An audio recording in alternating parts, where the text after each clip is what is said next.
So, I've been getting a lot of messages recently. I got a lot of messages, people saying, Jerry, what do you think of Raw? Jerry, what do you think of Raw? I go for my coffee. Someone's messaging me, Jerry, what did you think of Raw? I go to the dentist. Even the dentist is saying to me, while I'm talking, Jerry, what do you think of Raw? And I'm like, are you actually able to do my teeth properly? I go to the doctor. Speak to the doctor. He says to me, Jerry, what do you think of Raw? I was like, for God's sake, doctor. I mean, for God's sake, you need to check me out here. Anyway, enough of that crap. What do I think of Raw? On one side, you got the people that hate it. And on the other side, you got the people that love it. And I love it. I like Raw. I have to say, it was a good show. I will praise the show because of one factor and one factor only, and that is change. When they came out originally with this new era of wrestlers, there wasn't much change before.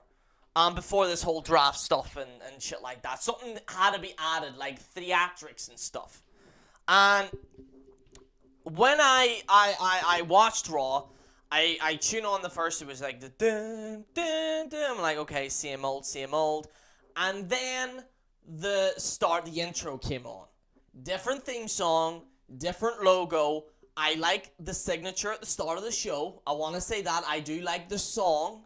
Because I hate that tonight is the night.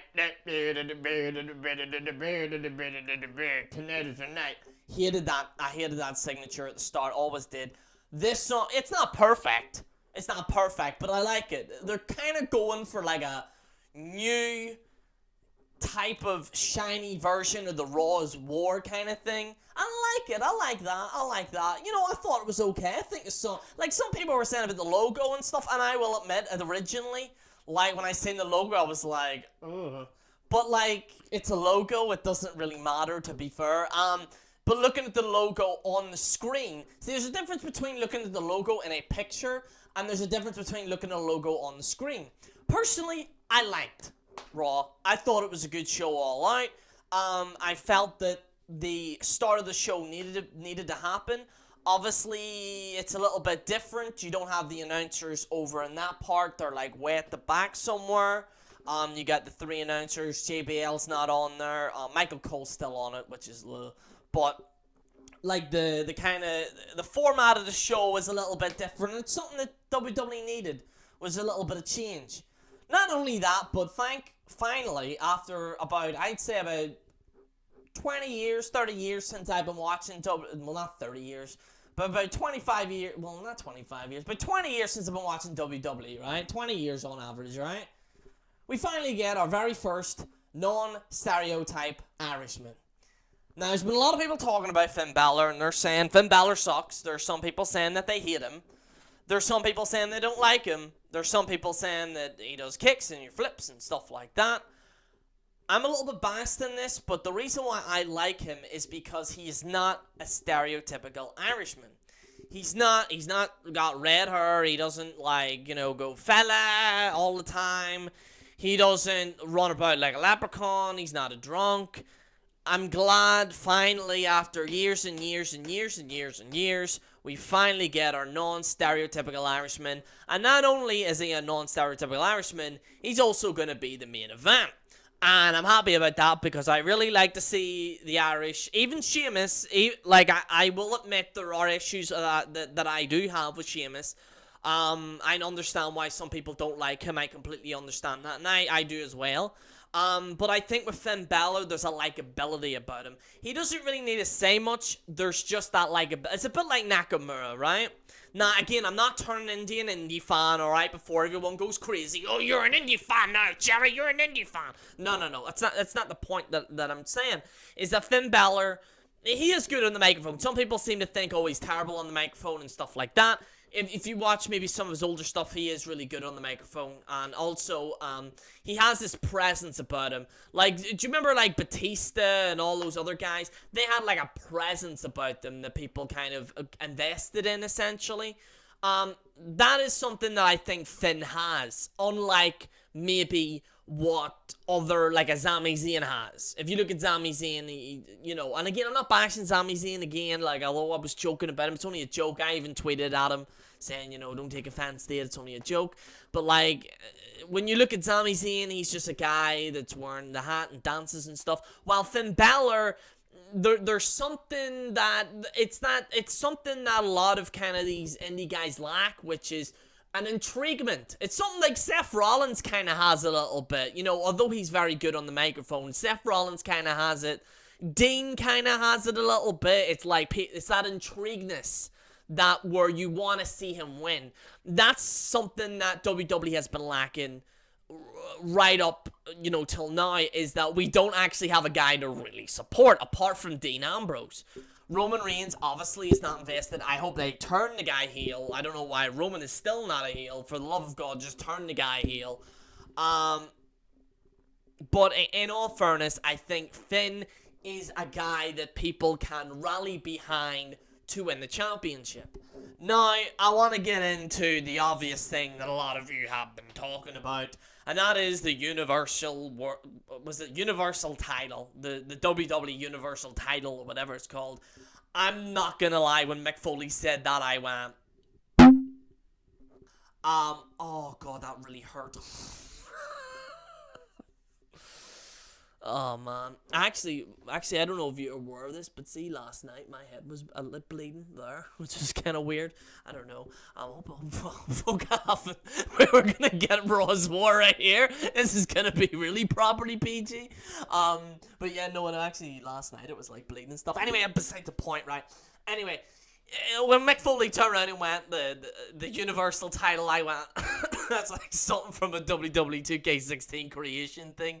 Like, it legitimately, it's not far off from my my FGW International World Heavyweight Championship. By the way, that the belt I have is like from like 3 different E-feds, and I still have it. Still a champion, folks. Anyway, that's besides the point. It's essentially something that is like a Universal Championship. I don't know why they use Universal. It might grow on me. But the one thing, I think Terrence was saying this. I think it was Terrence. I could be wrong. Terrence kind of. I could be wrong, Terrence. If you said this or not, I'm gonna give you credit anyway for it. All right. But I think like Terrence turned around and said along the lines of WWE. The championship, they need like a new championship to get over, essentially, where it's like the World Heavyweight Championship they didn't put over, so they're trying to put this new one over, and it's going to get more prestige and stuff. I hope they do. I really hope they do. I'm going to call it the WWE World Heavyweight Universal Champion or something. No, the WWE Universal World Heavyweight Championship. That's what I'm gonna call it now, because I can't call it the Universal title. It's just a little bit like, it sounds like something like me and probably Grimm's Toy Show would have in a fucking ring or something. I don't know. Maybe that's just me, but yeah. Honestly, that's just I'm not too keen on the title, to be honest with you. But I'm gonna skim over a few matches. I'm just gonna give my raw thoughts. Obviously, the start of the show was a straight A for me. I really enjoyed the start of the show. Obviously, they were building up that, okay, we're making changes. This is what I would call a wrestling reboot. A lot of wrestling shows would do this if things run stale. This is essentially a wrestling reboot. I am looking forward, unlike other episodes, I am looking forward to it and shit like that. So I am really looking forward to seeing what's happening. Finn Balor versus Cesaro versus Kevin Owens versus Rusev. I thought pretty solid match. I thought it was pretty good. Finn Balor defeated Cesaro, Kevin Owens, and Rusev. I thought that was a great match. Nia Jax debuts. A lot of people have a problem with these now. They're bringing like the old 80s things. I think it does work to a certain extent, because a lot of these wrestlers, whenever they debut, they kind of compete a little bit in mini feuds. They win these mini feuds, and then they compete against John Cena, and then they lose. I know Nia Jax, they're building her up, so I think she needs a few more wins. I think maybe this is probably a great way to go about it. A lot of indie fans might not like this, because they don't really do this in the kind of the indie shows and stuff. But honestly, I actually like it. I actually prefer it with this whole squash thing. I will say, though, A little bit too squashy for my opinion. Maybe let the girl fight a little bit more, but all in all, it was a quick victory. It served its purpose. Roman Reigns, Sami Zayn, Chris Jericho, and Sheamus. All in all, I thought this was pretty solid. And Roman Reigns defeated Sami Zayn, Chris Jericho, and Sheamus. All in all, pretty solid. The New Day celebration was horrible. I actually seen this live. This was horrible. Not because I hate the New Day. It just, what was it called? Sonny Jim or Sonny Boy or something like that. They brought him in. And he was like, Sonny Boy. And he's like, you mean to tell me that this happened and you're called Son? Like, it was just, it ran very stale. Thank God the club beat them up. It was getting a bit ridiculous. It just wasn't funny. And I think the New Day, unfortunately, well, not unfortunately, because I always hated them, but I do believe, that it's starting to run stale now. The New Day attempts at humor did not hit like they typically do. No harm, no foul though, as the attack by Anderson and Gallows more than made up for it. So yeah, all in all, pretty good. Neville versus Mr. Irrelevant. I think I may have missed this. Neville defeated Curtis Axel. I didn't see this. To be honest with you, but I heard that it wasn't the best. Sasha Banks defeated Charlotte. They're saying this is match of the night. I will agree. Sasha Banks defeated Charlotte to win the women's championship. Very well done. We're probably, with this new era right now, we are going to finally have a proper women's division. However, what me and WJ were saying, all fair, and we've been saying before, is that should there be another women's belt? So, I believe the women's called the WWE Women's Championship. I think maybe call the other one, I don't know what they're going to call the other one, the SmackDown one. I think there should be 2 women's belts, to be honest. And then something in around that, I think it would be great. It would establish the rosters. Obviously, you have women now on SmackDown. I think that they are going to have a women's belt and stuff like that, and obviously as well, you know, I back to the match itself, I thought it was awesome. I felt Sasha Banks is a really good in ring. I think Charlotte did well as well, and you know, congratulations to them too. I thought it was an awesome match. Baron Strowman versus a local competitor. All in all, it was just a squash match. There's nothing really to review that much out of it. Enzo and Big Cass and versus the Shining Stars. Some people are saying that they didn't like this. I didn't see it, I'll be honest with you, but people are saying that they didn't like it. The result was Big Cass and Enzo Amore defeated the Shining Stars. Let's get into the analyst, because this is a very rare Bleacher Report we give a D. This was all over the place. First, Enzo and Cass are at a level far above the Shining Stars. And now I get it. Second, the interference from R-Truth seems to set up a program between it and the Stars going forward. Third, would anyone please keep Enzo and Cass as far away from Goldust and R-Truth as possible? So, yes, so I think that's why a lot of people rated this badly, is because the Enzo Amore and Big Cass aren't moving forward. What I would prefer them to do, because they are a hot property right now, I would have Enzo Amore and Big Cass essentially versus the New Day. I would not have Gallows and Anderson there. I would have Gallows and Anderson maybe versus the R-Truth and Goldust and have them beat them or something. But all in all, I don't know what they're going to do with this, because the tag team division, obviously it's split and stuff like that. Finn Balor versus Roman Reigns. All in all, fantastic match. Finn Balor defeated Roman Reigns. Balor celebrated his win on his birthday. That's right, it was happy birthday, Finn Balor, yesterday. Reigns issued a statement after the match telling the interviewer that he wanted Balor to go to SummerSlam and win the title because he wants another match. So, all in all, I give Raw an 8 out of 10. Above average. It didn't get a 10 out of 10 because of maybe a few of the squash matches, whatever. But like I said, I can't nitpick. I think all in all, this was a good Raw. The only issue I have really is the 3 hours. I can't watch the whole 3 hours, guys. I have to be honest here.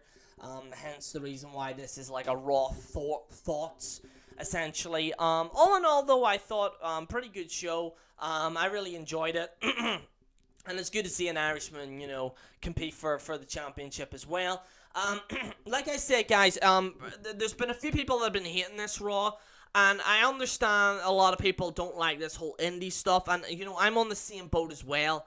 But what I would like to say to you guys is maybe like open your minds to it a little bit, like just. Like, I'm not going to judge how Raw is going to be now. I'm going to judge it how it's going to be maybe in a few weeks' time, because that's how we can properly judge this thing. Because they might have a great show. Who knows what next show could bring. Obviously, they put a lot of emphasis on this show. So what I would like a lot of you guys to do is maybe open your mind. Maybe just check out maybe a few weeks before you judge the actual show. I'm hoping that it's good. Who knows? Maybe next week it might suck. You never know. But as far as it concerns, I feel that this was a good show all in all, and yeah, I thought it was a great show. So yeah, guys, 8 out of 10. I think that's the highest Raw rating I've given Raw since like I think since ever from this year. I can't even remember. Most of mine is like 6 at maximum. So something a little bit positive right now. I thought was pretty good. Anyway, guys, let me know what you think in the comments below. This is General Jerry on the General Jerry channel, signing out.